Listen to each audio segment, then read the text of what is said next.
Hello, it's me, Lodit again. At ngayon, meron tayong bagong lulutuin. Kung meron po kayong breast chicken sa bahay, try niyo po ito. I-fry lang po natin yung breast chicken until ito ay mag-golden brown. Set aside natin sa kawali at mag-isa po tayo ng bawang at sibuyas. Then, lagyan natin siya ng soy sauce.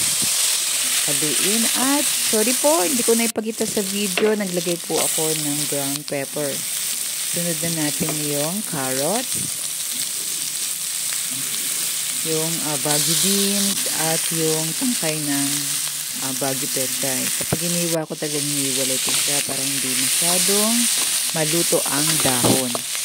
At kapag okay na at medyo luto na, ilagay natin yung dahon. At ngayon, mag-add tayo ng konting nor seasoning for additional flavor. At hayaan lang natin siyang haluin ng haluin hanggang ito ay maluto. At yan na, napakabilis lang po. Happy cooking! God bless you all. Ingat po at salamat sa panonood.